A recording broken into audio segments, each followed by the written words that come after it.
baksin wa kanu fihi darahima ma'dudah wa kanu fihi minas zahidin. Arab sebut kita panggil apa ya, jual beli itu dipanggil syira wal bay', syira wal bay', wazarul bay'. Kalau kita tengok ayat tentang hari Jumaat kan, kita ada idza nudiya lis-salat min yaumil jum'ati fas'au ila dzikrillah wa dzarul bay'. Jadi bay' ialah beli, ya, bay' ialah beli, tinggalkanlah jual beli. Beli, ya, bay' itu ialah beli. Syira, ya, syira ialah jual, ya, syira ialah jual, syira ialah jual, bay' ialah beli, jual beli, ya. Jadi perkataan syira daripada syara, asalnya ialah syara, ya. Asalnya ialah syara, syara yashri, ya, syara yashri, menjual. Wa minan nasi man yashri nafsahu, ada di antara manusia yang menjual dirinya ibtigha' mardatillah, demi mencari keredaan Allah. Itu satu ayat bagaimana Suhaib Ar-Rumi menjual keselesaan, kekayaan untuk dapat berhijrah, ya, maka dia jual segala kekayaannya dan orang Quraisy akhirnya melepaskan dia, kerana orang Quraisy dapat pulangan. Jadi dia wa minan nasi may yashri nafsahu. Jadi perkataan yashri itu menjual, daripada syara yashri, ya, dalam Quran ada yashri. Dan oleh kerana yang menjual itu bukan seorang, ya, setidak-tidaknya ada dua orang yang pergi mencari yang pergi mencari air. Dan kita dah baca ayat 19, ayat 18 tu. Mereka dua orang yang ditugaskan untuk mencari air. Warid dipanggil pencari air, itu dipanggil warid, ya, pencari air itu dipanggil warid. Ada kursi kan?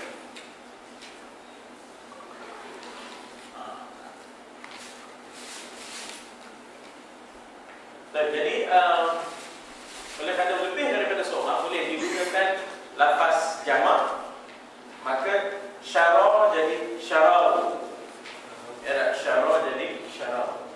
Mereka menjual hu itu ialah nya, iaitu Yusuf. Menjualnya iaitu menjual Yusuf. Bi, apa makna bi? Dengan, ya, taman, harga, ya. Ada perkataan lain yang digunakan untuk harga ini ialah sa'ru, ya, sa'ru. Ada perkataan yang sama artinya antara taman dengan sa'ru, ya. Sin ain ra, ya. Sin ain ra, sa'. Misalnya orang kata kam sa'ru qamis, berapa harga qamis, ya, baju. Sa'ru pun harga, taman pun juga harga, ya, taman pun juga harga.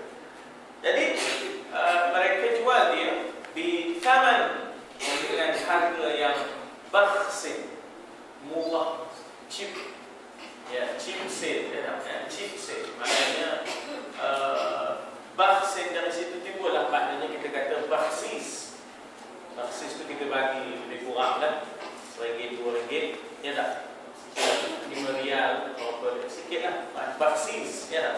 Jadi bakhsin itu maknanya dengan murahnya, cheap sale, ya, bakhsin itu dengan murahnya, cheap sale.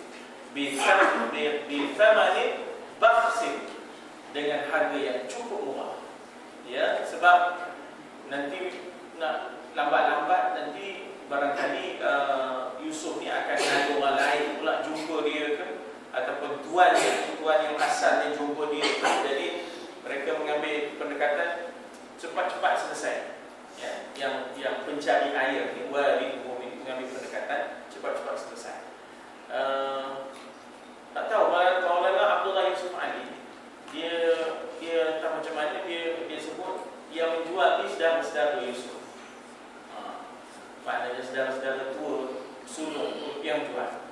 Ini bermakna bahawa ada satu plot lain, ada proses lain pula. Yang biasa kita baca ialah yang menjualnya adalah yang jumpa tu. Yang jumpa. Jadi barang yang dijumpa dipanggil luqatah. Luqatah. Laqit.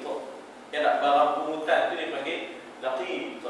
Jadi barang pungutan itu kalau kanak-kanak dipanggil laqit. Kalau umumnya dipanggil luqatah. Disebut yaltaqitu ba'dus sayyar. Ya tak? Akan dipungut, akan dia oleh sebahagian musafirin. Ya, dengan begitu mudahnya hanyalah beberapa darahim.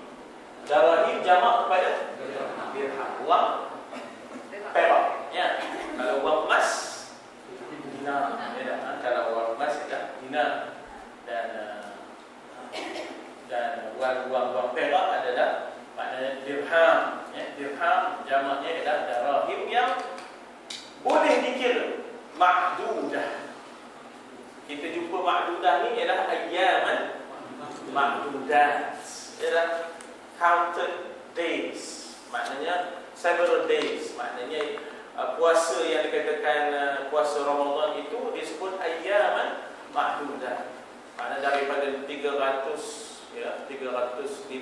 hari mengikut kiraan Islam, 355 hari mengikut kiraan Islam, hanya maknanya 30 hari counted days for fasting, untuk puasa, untuk puasa. Jadi ayyaman ma'dudah. Di sini pula darahim ma'dudah. Benda yang ini sebenarnya daripada perkataan adat. Apa makna adat? Adat maknanya bilangan kan? Adat sini kan? Adat sini wal hisab. Ya. Bilangan tahun, ya. Bilangan tahun, adat sini, ya. Jadi daripada adat bilangan, ya, numbers ataupun bilangan, maka timbullah ma'dud.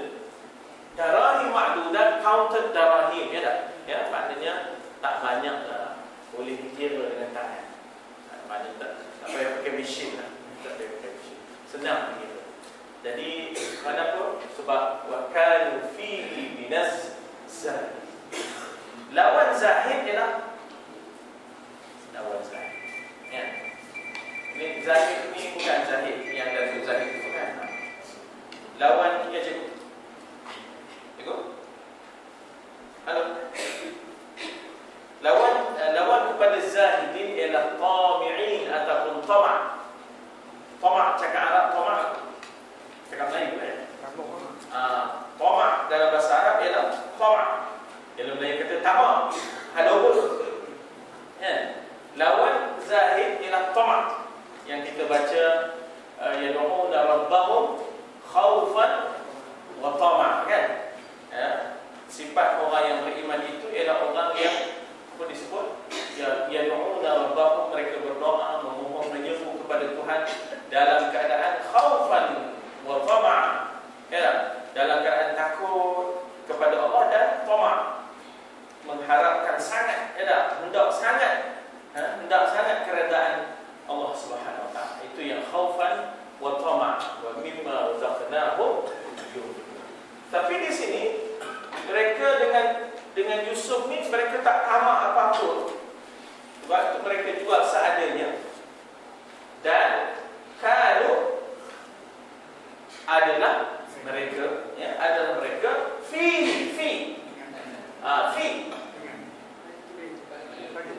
padanya, ya, fi adalah apa? Padanya minaz zahidin, daripada orang-orang yang zahid, yang zuhud. Tak ada usuk ni, kami tak ada usuk ni. Jual je lah, ya tak? Jual je lah, berapa pun jadilah, berapa pun jadilah. Bila dah nak selesaikan segera itu, jadi tak ada nak tamak apa-apa, tak ada nak simpan lama-lama kerana tamakkan maknanya kita kata harga yang tinggi tadi. Walaupun mereka takjub dengan Yusuf tu, ya busyra hadza ghulam, kan? Walaupun mereka takjub dengan Yusuf, tetapi tak ada risikonya kalau demand tinggi sangat, nanti boleh terserlah tahu, banyak orang tahu nanti kisah hutan. Dia dah tahu benda ni, jadi banyak orang campur, kita tak dapat. Jadi kita kira boleh selesai ya. Yang setengah orang kalau yang jenis curi-curi kasut kan, jenis curi-curi barang lettery apa semua tu, yang jenis sapu rantau tu lah, sapu rantau ya. Dia boleh jual tu kan, berapa? RM5. Ambil lah RM5. Dia boleh jual tu kan. Dia tak ada mengambil kira harga yang sebenar. Yang penting boleh jual. Boleh jual. Inilah mereka tadi ya, sikap mereka dengan Yusuf. Jadi kalau seorang dipanggil Zahid, kalau dah ramai Zahid, ya tak? Kalau seorang itu perempuan Zahidah, ya. Kalau perempuan dia Zahidah. Kalau dah ramai Zahidah, ya. Kalau dah ramai adalah Zahidah. Kanu ni gabungan kana dengan kanu, sebenarnya asalnya kana dengan hum, ya. Kana dengan hum. Jadi kanu ya, kana gabung dengan hum. Kana gabung dengan hum. Hum tu mereka. Jadi kanu ada. Jadilah kanu ya, kanu. Nah, kana gabung dengan anta. Kana gabung dengan anta adalah kamu. Kunta. Kana gabung dengan anti. Kunti. Kana gabung dengan antum. Kuntum. Kana gabung dengan hum. Kana. Kana gabung dengan ana. Kana gabung dengan ana. Kuntu. Subhanaka inni kuntu minas zalimin. Kana campur dengan nahnu.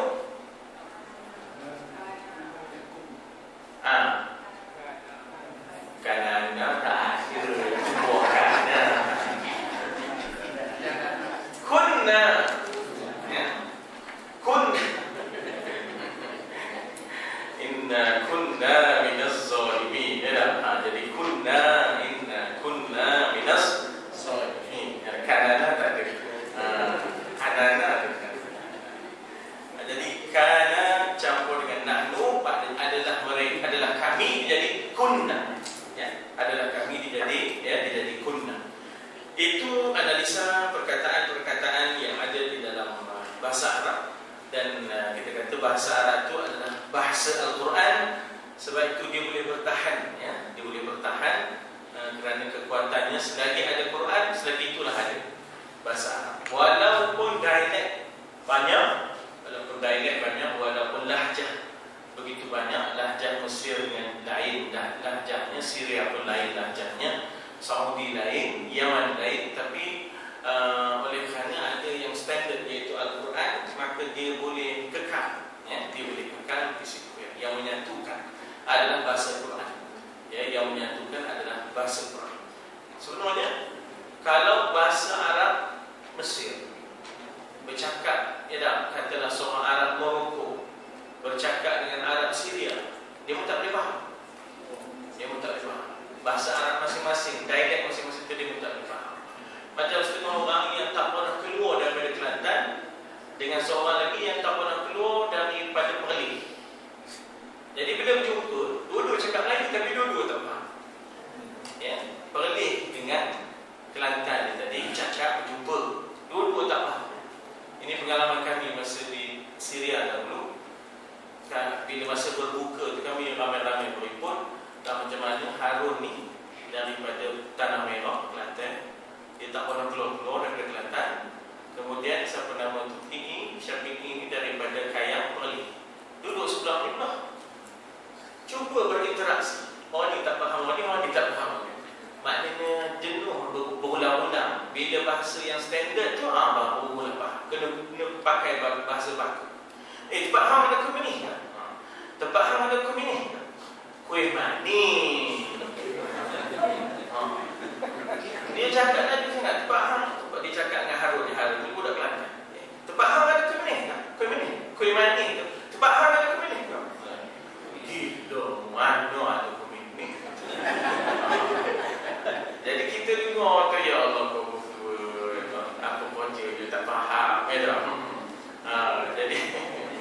Yang menyatukan ialah bahasa baku.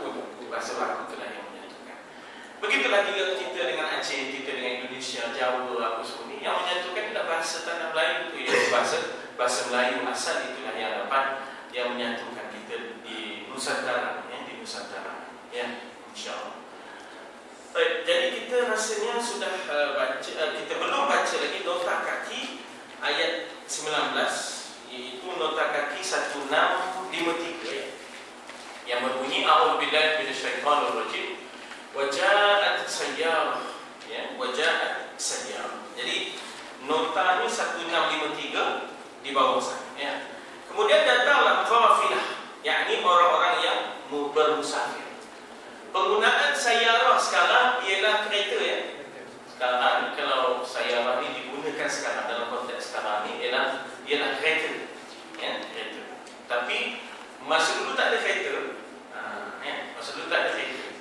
Jadi maknanya di situ disebut sayyarah ialah orang yang berjalan daripada sara yasiru, ya, sirah perjalanan, sara yasiru sayyarah orang yang berjalan, ya, orang yang bersir, orang yang berjalan, orang yang musafir, dipanggil haulai sayyarah, ya, haulai sayyarah yang tidak dikenali.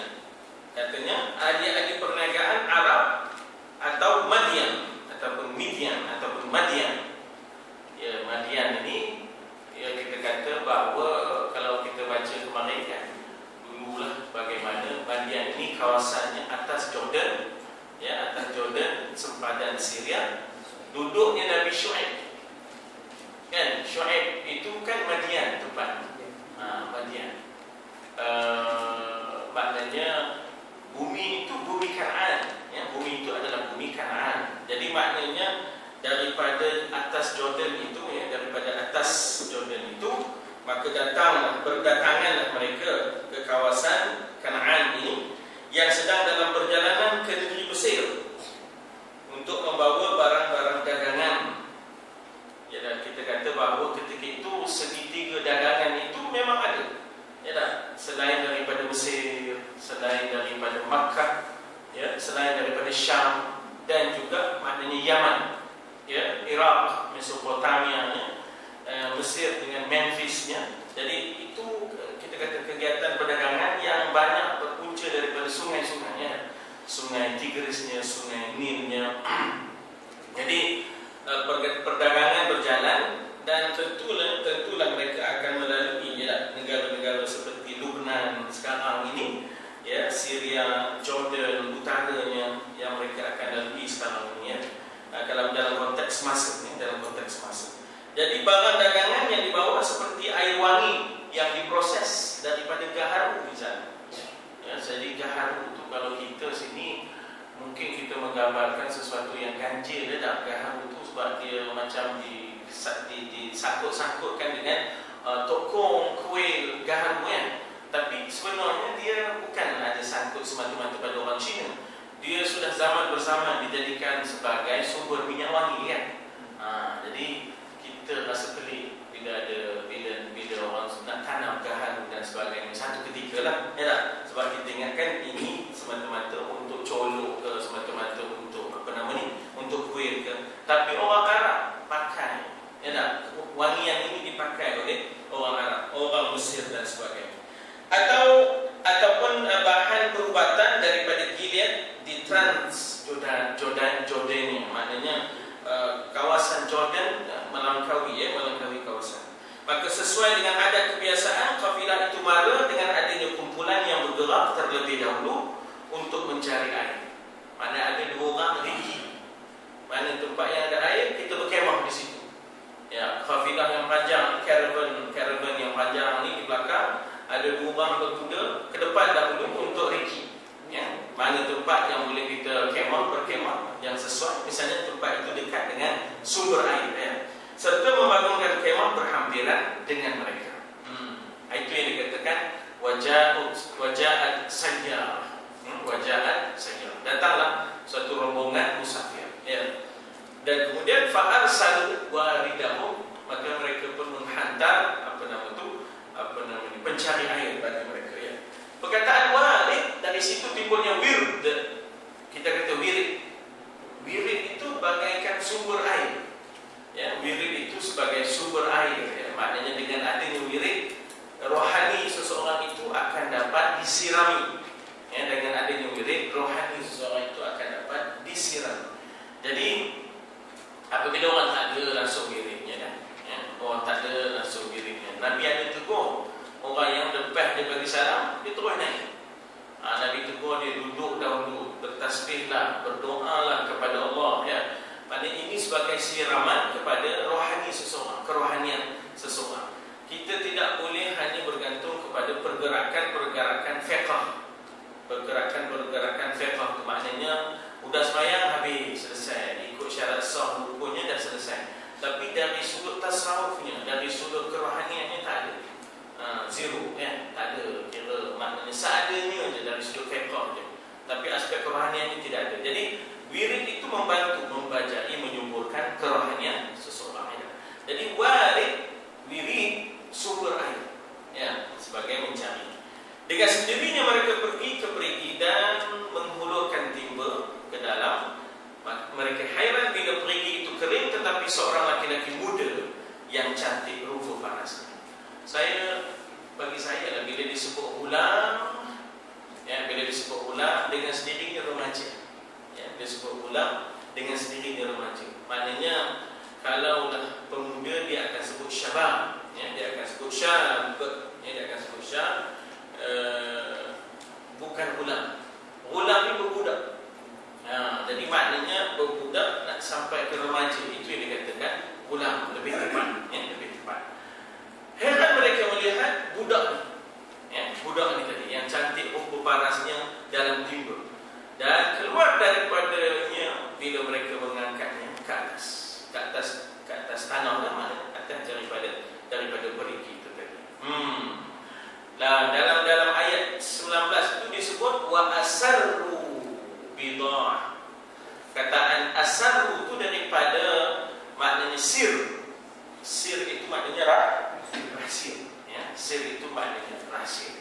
Jadi dikatakan di situ bahawa bagaimana mereka tadi menyembunyikan wa asarru. Jadi Maulana Yusuf Ali menyatakan bahawa yang menyembunyikan hakikat sebenar Yusuf ialah saudara maranya ataupun abang-abangnya.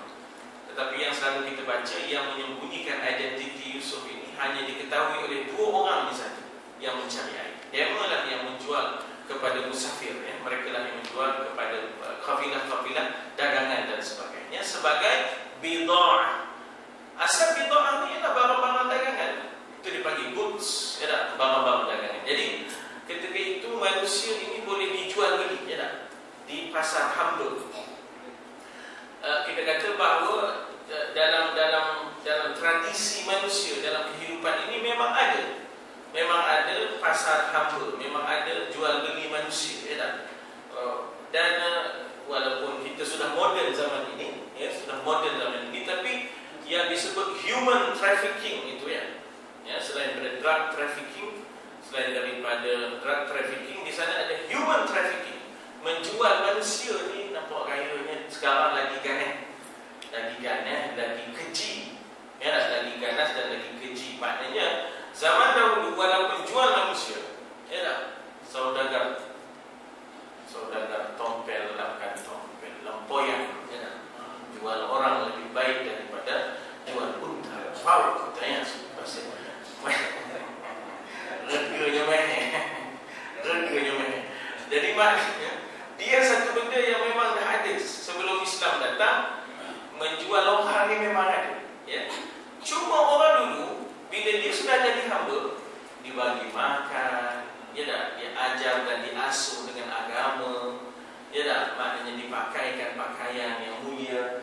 Kalau sekarang ini, ya dah, begitu kejinya menjual manusia sekarang ini untuk dagangan seks, ya dah, untuk menjadi buruh-buruh paksaan, untuk menjadi perkara yang maknanya hina, begitu hina. Tidak seperti dahulu.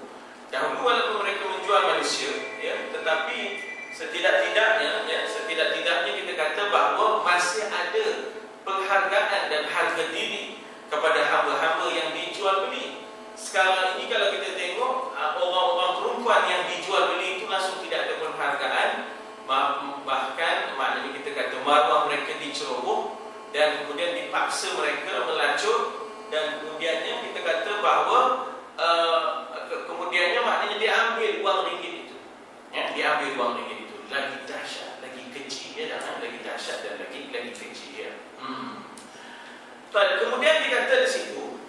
dalam nota kaki 1654, ya busyra, pencari air itu heran, tercengang, ajaib bila timba itu membawa ke atas bukannya air, anak yang tampan, yang boleh saya sebut sebagai, mana kita kata remaja yang elok paras rupanya, yang dikatakan budak, gulam, tidak berdosa, nampak gayanya innocent, innocent, tak ada nampak jahat pun, bahkan tak berdosa seperti malaikat. Kita panggil, orang Arab panggil bari, bari, dengan wajah yang berseri, yang disebut sebagai nadirah, disebut sebagai nadirah, ataupun juga boleh disebut sebagai surur.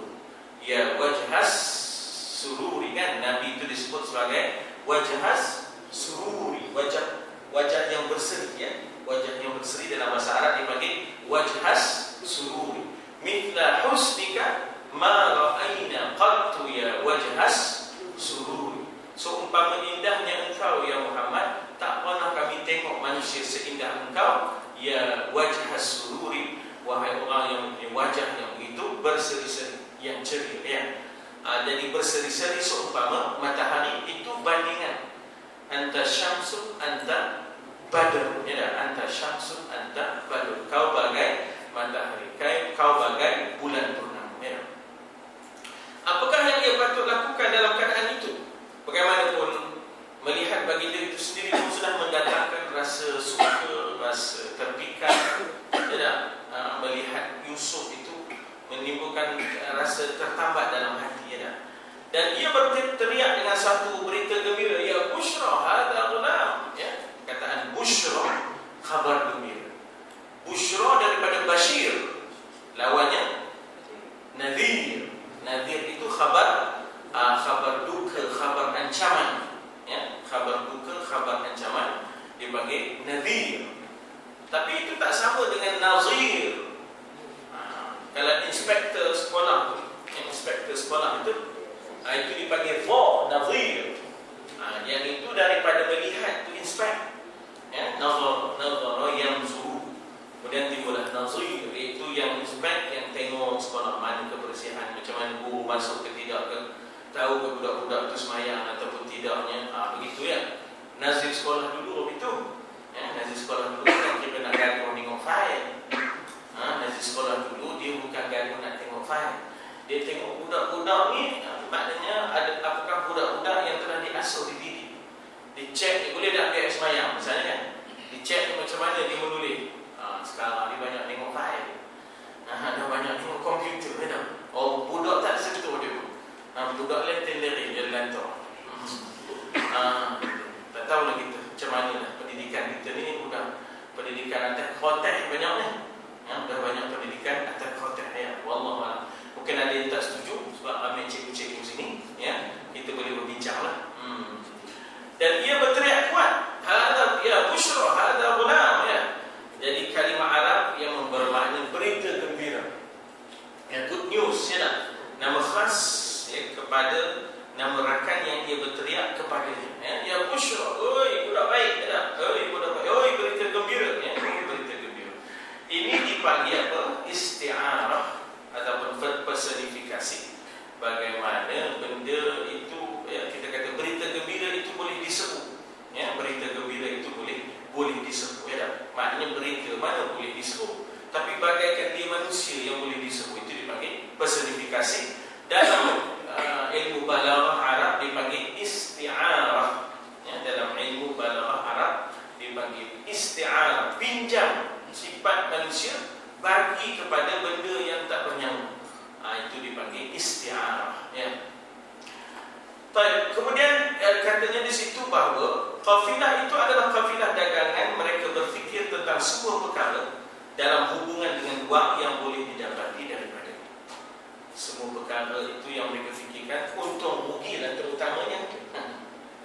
Orang yang terlibat dalam bisnes, memang kita banyak kira tu untung rugi, kita banyak kira untung rugi.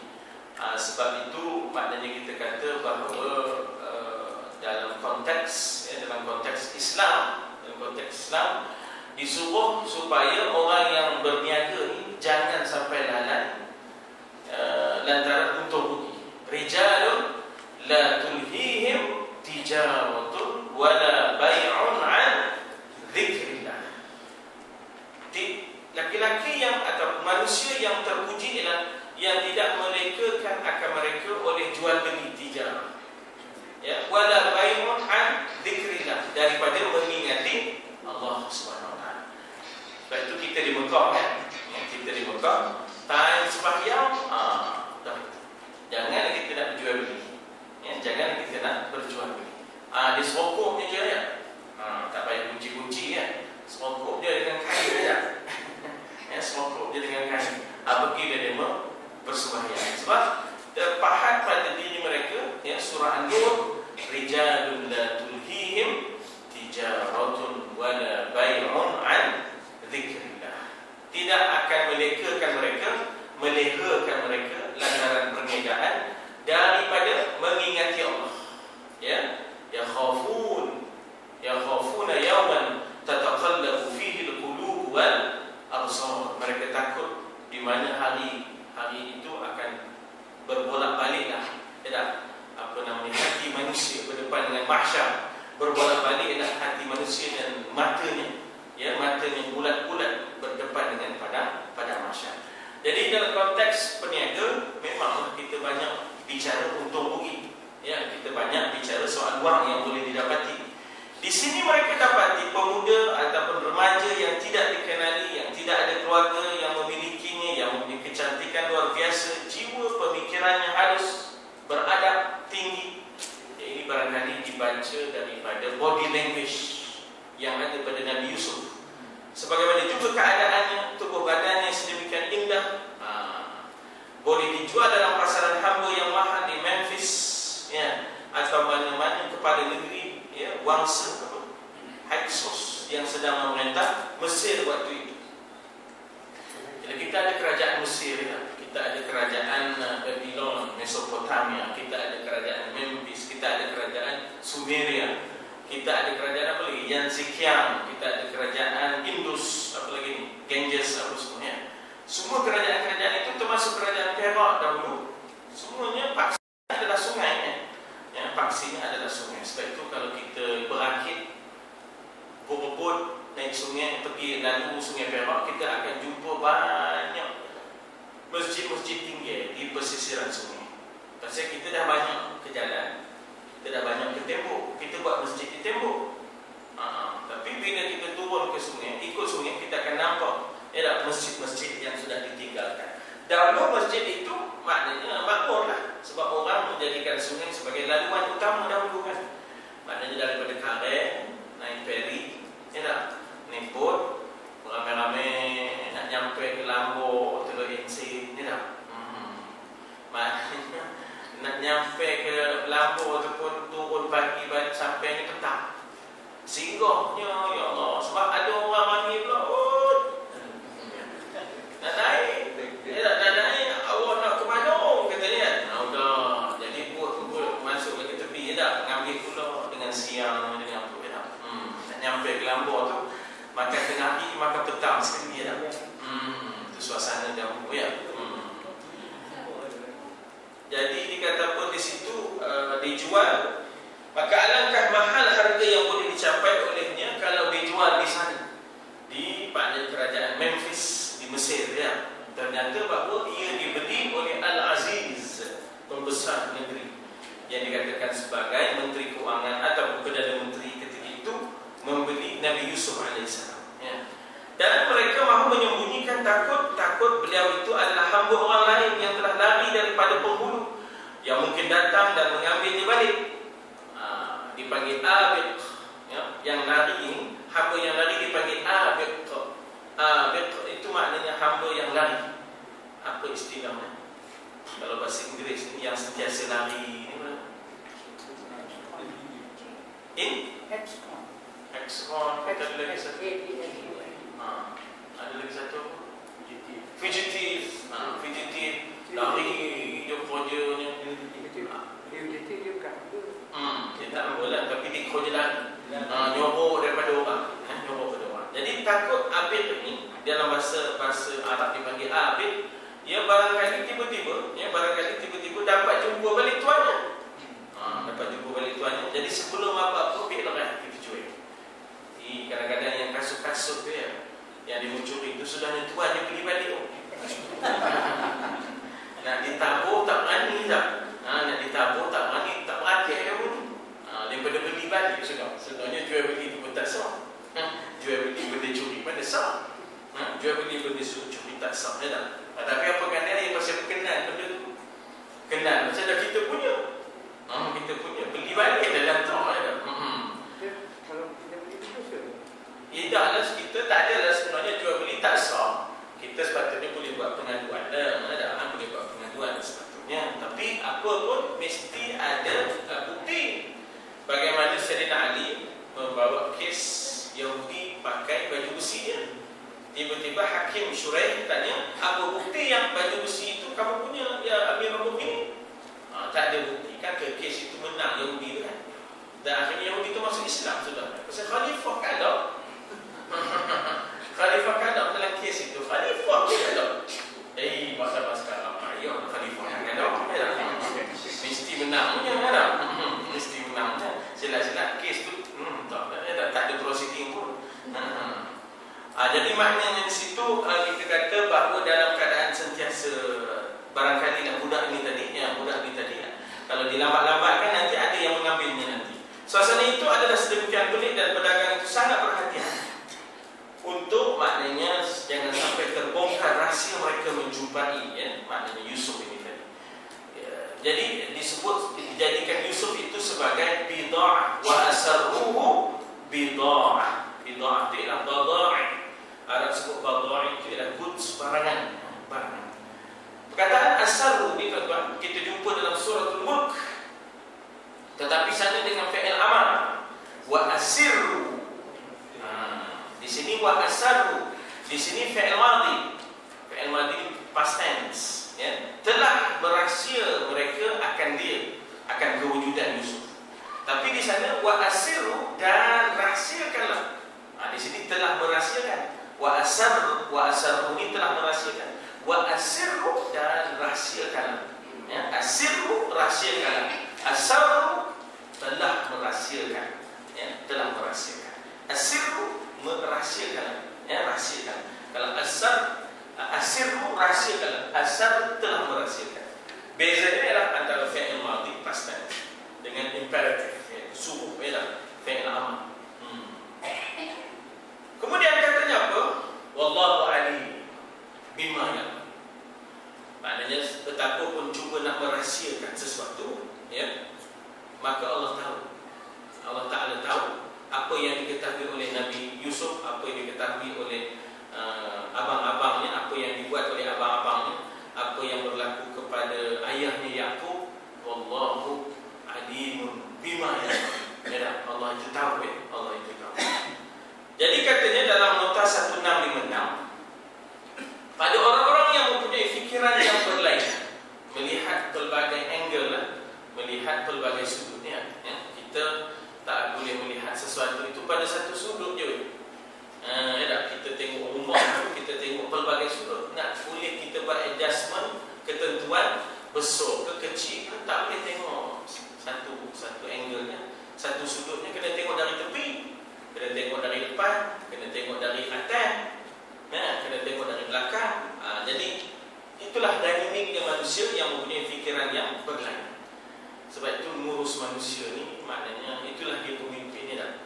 Yang dikatakan pemimpin itu ialah dijadikan untuk mengurus manusia dengan segala permasalahan dan kerencangannya. Manusia direncang macam-macam. Budak dengan cara budaknya. Orang tua dengan cara orang tuanya. Remaja dengan cara remaja. Saya sebenarnya ramai juga masa buka pakat dulu. Masa buka pakat dulu, orang tanya, tak apa Ustaz nak buat sekolah rendah tu, sekolah menengah? Tidak lah, saya kata. Banyak headway-nya rencana. Dengan kementeriannya, dengan jabatannya, dengan apanya. Ya Allah, tiap-tiap hari masalah. Tiap-tiap hari masalah. Lepas tu dia bertanya, Ustaz, tidak kena buka pondok? Masa tu baru 2-3 tahun buka pakat. Tidak lah, kata bukan senang nak jaga orang. Ya Allah, tiap-tiap hari nak jaga pula tu. setengah tu dah pulang duduk dah tu. Bukan senang mencarinya tu, nak ngadu tu, ya Allah. Ya tak? Macam-macam dengan hairway-nya, ya Allah. Tapi apa kata dia? Untuk memanfaatkan, ya tak? Untuk memanfaatkan tanah yang telah diwakafkan, ya tak? Jadi kita fikir bahawa kita nak buat expansion, kita nak buat pengembangan, ya tak? Tapi kalau semata-mata kita nak mengadun, ya, kita nak mengadun dan menguruskan masalah, ya, masalah tanpa kita fikirkan bagaimana nak memperkayakan sumber manusia. Kalau kita dapat memperkayakan sumber manusia, sumber insan ini, dari segala masalah-masalah itu akhirnya kita pandang tidaklah maknanya kita kata kita tumpu ke masalah je. Kita dapat juga maknanya buat perkara-perkara yang boleh membangunkan sumber manusia. Alhamdulillah, bila kita banyak tahun kita buat camp, ya, banyak tahun kita buat camp dengan remaja, maka kita ada rakan, ya, kita dapat membina rangkaian, kita dapat membina rakan-rakan pakar melalui Facebook pakar, tidak melalui blog pakar. Jadi bagi saya ini rangkaian dakwah, ya, ini rangkaian dakwah. Sebab itulah makanya kita tidaklah tepu dengan masalah, ya, kita tak ada tepu dengan masalah. Kita setidak-tidaknya terubat dengan program-program, ya, yang boleh kita lakukan, program dakwah dengan masyarakat. Dan masyarakat pun selalu guna pakar untuk maknanya berkhusus, untuk buat program, ya tak? Macam-macam kita buat kerjasama dengan college community, dan itu sebenarnya membantu, ya, itu sebenarnya boleh maknanya membangunkan sumber insan, ya. Baik, jadi katanya pada orang yang punya fikiran yang berlainan, suasana itu kelihatan berlainan. Bahawa Yusuf ini kelihatan jatuh, tapi dia sedang naik. Dalam proses untuk naik, dia kena jatuh dulu. Dia kena jatuh dulu. Ya, itu pemikiran. Yusuf AS mesti terasa Allah Ta'ala itu alim bima ya'malu, ya.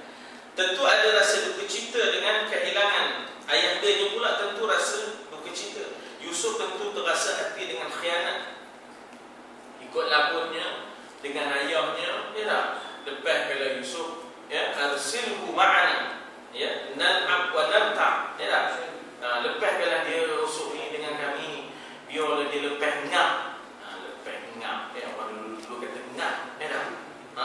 Boleh dia main dengan kami, arsilhu ma'ana ghadan yarta' wa yal'ab, biar dia berseronok-seronok, biar dia bermain dengan kami.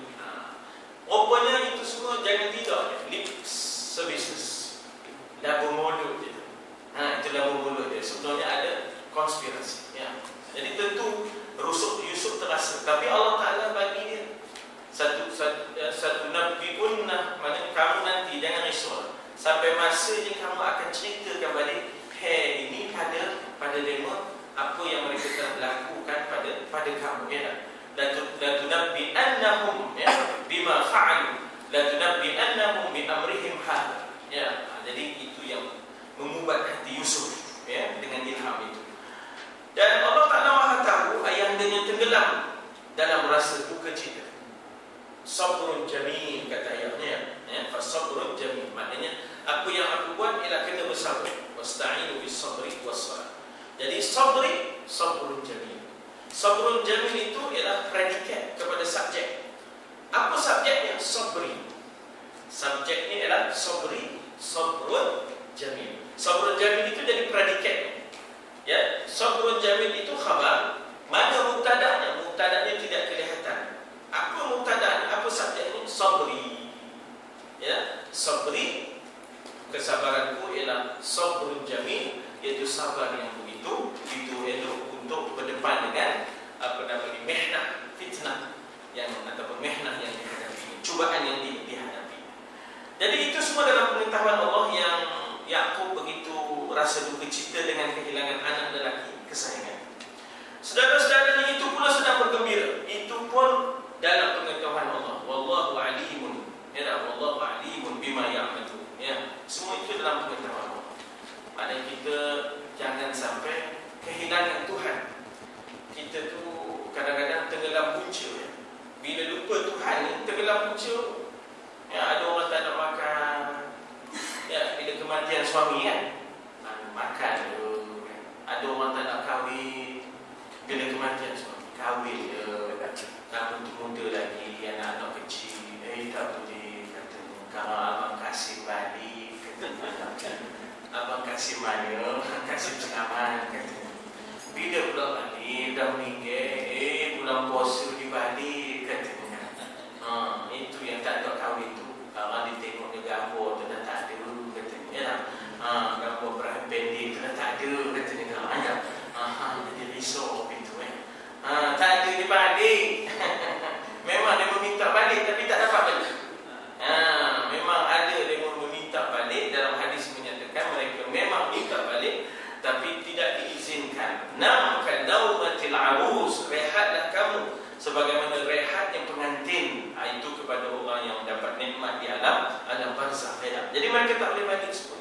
Jadi oleh kerana itu selalu risau kalau tengok di Johor orang lain makin. Johor Kasim selamat tu orang lain makinnya, katanya. Tak apa, selalu risau. Jadi maknanya di situ bahawa melihat dengan pelbagai angle, pelbagai sudut itu.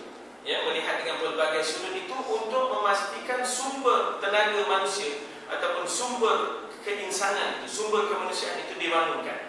Jadi kalau anak ini tak ada bapaknya, barangkali ada kekurangan banyak pada dia. Anak ini tak ada maknya, pun ada juga.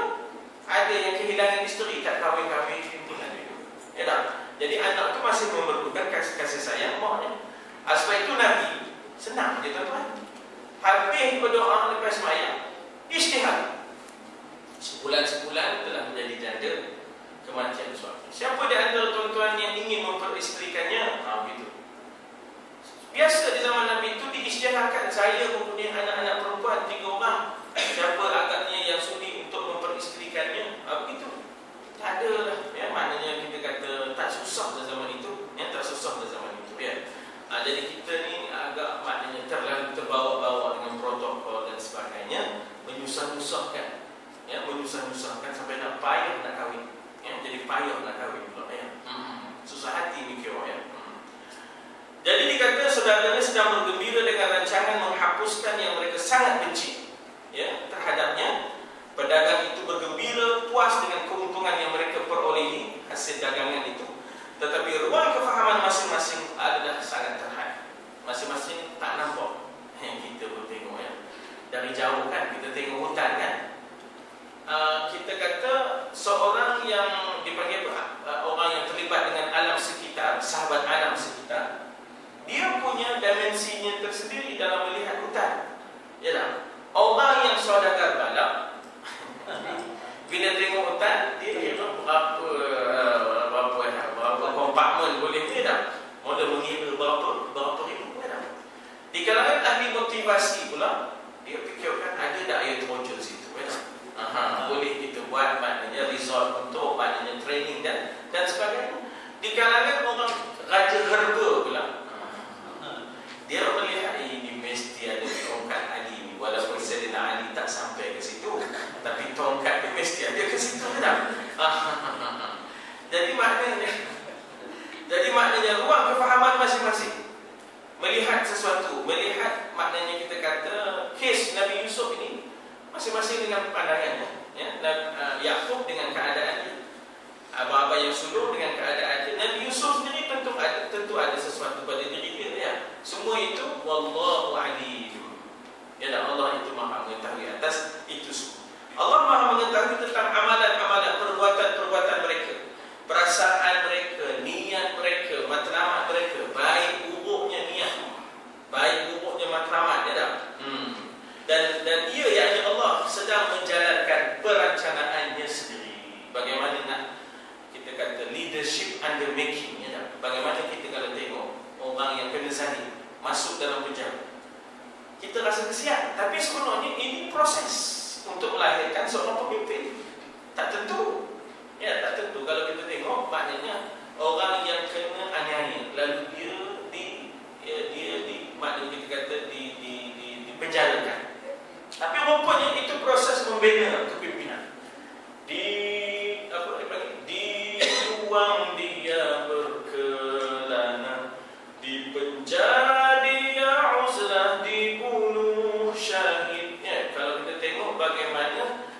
falsafah pejuang, kemana pun tak ada masalah.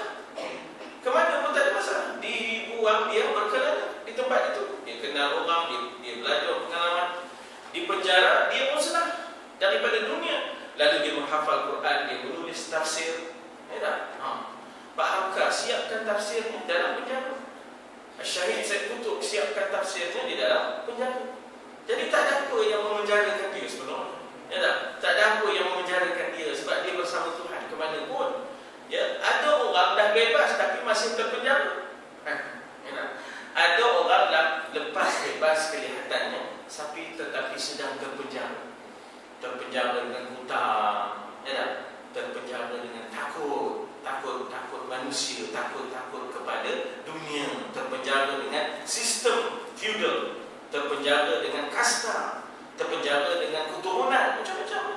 Kamu tak boleh umur keturunan, tak boleh. Jadi terpenjara, terpenjara. Ada orang terpenjara tapi dia bebas. Sebenarnya dia adalah orang yang bebas. Jadi orang pejuang ni letak mana pun tak ada masalah. Di penjara dia uzlah, dibunuh syahid. Dengan kematian maka dia mendapat syahid, masuk syurga. Kalau benar, Masya Allah, Islam itu akan dapat ditegakkan. Ini orang yang dikatakan hidup, maknanya kita kata apa? Menganut Islam dalam bentuk perjuangan. Kalau kita menganut Islam dalam bentuk perjuangan, jadi lain daripada orang yang menganut Islam semata-mata keturunan Islam dan mengamalkan yang 5 tu je. Mengamalkan yang 5 tu. Dan dia rasa selesai dah. Cuma tak ada apa dah. Baru balik ke Mekah, kira dah selesai dah cuma. Apa pula selesai? Baru rukun. Rukun tu diam. Kalau orang tanya, Ramadan dah siap tu? Jom, nak tengok? Pergi dulu. Tengok diam. Dia bertegur. Kamu kata dah siap? Itulah dia. Tu kena Allah. Mana dindingnya, mana atasnya. Islam itu adalah syumul udkhulu fi silmi kafah. Jadi banyak lagi yang tak selesai. Orang yang paling baik dari kalangan kita, dikata apa di sini? Orang yang paling baik dalam kalangan kita dan orang yang paling jahat juga tidak dapat mengetahui kemanakah takdir sedang membawa kita. Tuan-tuan, kebanjiran Malaysia ini dengan pekerja asing. Kita tak tahu destinasi, kita tak tahu hal tujuannya, kita tak tahu apa perencanaan. Kadang-kadang kita cuba membaca, tapi kita tak tahu. Tapi yang saya rasa dalam perjalanan kita, banyak juga surau-surau dan masjid-masjid akhirnya dihidupkan oleh pendatang-pendatang asing. Sebab yang ada ini tak benda. Saya pergi Masjid Tua, saya pergi ke Surau Berada, saya pergi ke Surau Berada, saya pergi ke Kampung Bahagia, Sungai Seput. Tengok-tengok, ya Allah, orang Indonesia yang asal. Di Tua tu orang Indonesia yang jadi imam. Baca surah Kahfi, bunyi Jawanya, ya Allah, tak tahu nak ngapakan. Tapi adalah kita tak ada. Kita ni tak ada. Jadi kita tak tahu perencanaan Allah. Kadang-kadang Allah tak ada batasnya. Dahulu kita ambil kira bagaimana adanya bagan serat, adanya bagan datuk, adanya jauh, adanya panjang, yang akhirnya menghidupkan agama di tempat kita. Yang kita dapat agama daripada kiai, kita dapat agama daripada mereka, daripada Tengku Muda Wali misalnya kan, sebagai contoh. Saya nak sebutnya bahawa bagaimana kita kata Islam tu tak ada sempadannya. Islam tu tak ada sempadannya. Cik Ustaz apa nama? Ustaz yang Aceh lagi seorang, Ustaz Zul Aceh. Anu ni yang muallim di Furqan Aceh. Jadi bagaimana kita tak tahu bila kebanjiran ini di sana ada perencanaan Allah, kita tidak tahu. Di samping kita rasa memanglah tak puas hati kadang-kadang apabila seenaknya dan semudahnya mendapat kerakyatan dan sebagainya, tetapi di sana ada aspek lain yang kita kena juga faham. Perencanaan Allah untuk meramaikan jumlah orang Islam, tidak untuk meramaikan jumlah orang Islam, kita tak tahu. Kita tak tahu. Jadi kita memang protes sistem yang korup, seenaknya memberikan dan memurnikan kad pengenalan. Tapi dalam masa yang sama, kita kita tak tahu perencanaan untuk meramaikan, ya, kita kata umat Islam di rantau sebelah sini. Jadi di situ sudah zaman berzaman daripada tahun 18, tahun 17 lagi sudah ada, ya, kebanjiran itu. Sebab itu masa kami pergi ke Aceh, pengarah untuk dinas kebudayaan dan pelancongan itu dikata, saya tidak melihat Selat Melaka itu memisahkan. Bahkan saya melihat Selat Melaka itu persandingan. Dialah yang menghubungkan di antara dua dataran ini, dataran Aceh dan dataran Tanah Melayu. Jadi dia bukan yang memisahkan, kata dia. Ya. Baik, jadi dikata di situ bagaimana takdir membawa kita, bagaimana perencanaan yang jahat dikalahkan, bagaimana kebaikan mencapai kemenangan dengan cara yang menakjubkan.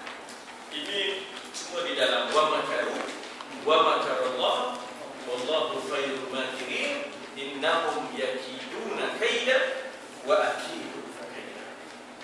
Jadi Allah juga punya perencanaan, walaupun manusia itu cuma merancang, tapi kita tak tahu perencanaan Allah. Saya ambil contoh mudah begini, tuan-tuan. Penghijrahan Yahudi beramai-ramai ke Israel, contoh. Ya, dan di atas tanah haram Palestin. Tapi kita tak tahu perencanaan Allah. Kita memang protes sebab mereka merampas.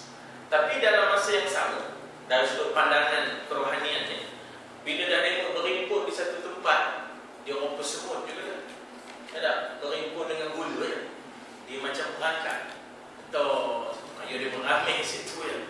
Bila muncul dia Mahdi, ya, muncul sahaja maknanya Nabi Isa, dia mudah setempat. Walaupun kita memang protes occupation ataupun mereka menduduki cara yang tak betul, itu tanggungjawab. Tapi di sebalik kependudukan yang haram itu ada di sana, ya, kita kata bahawa Allah sedang merancang sesuatu.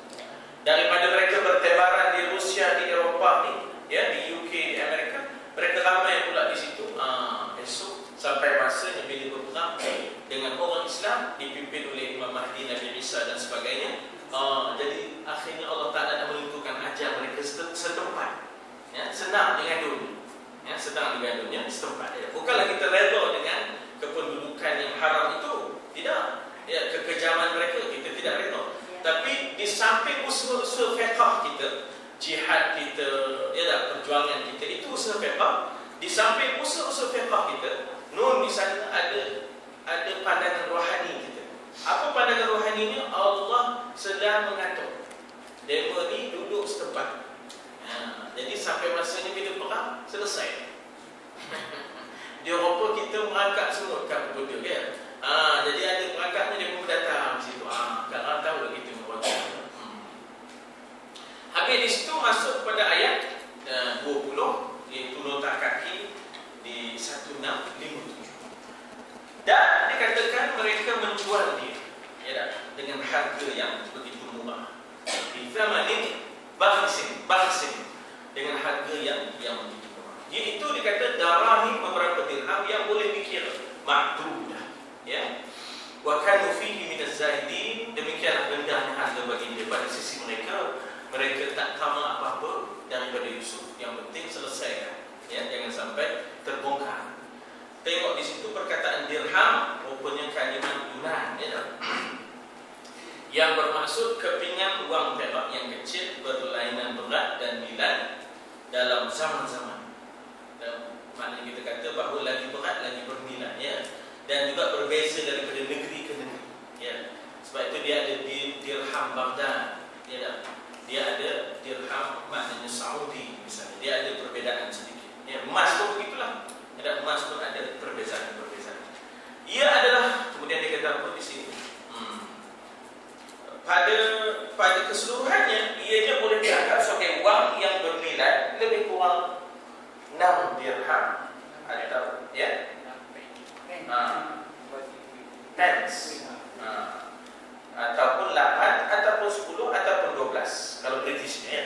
Maknanya tak ada banyak mana. Sudah biasanya dibagi kepada orang-orang yang bekerja di hotel sebagai tips, itu je. Atau katakanlah lebih kurang seperempat rupi je, ataupun ke-setengah rupi. Ini India ni pasal penulis orang India, penulis orang India. Jadi begitulah, ya, mereka zahid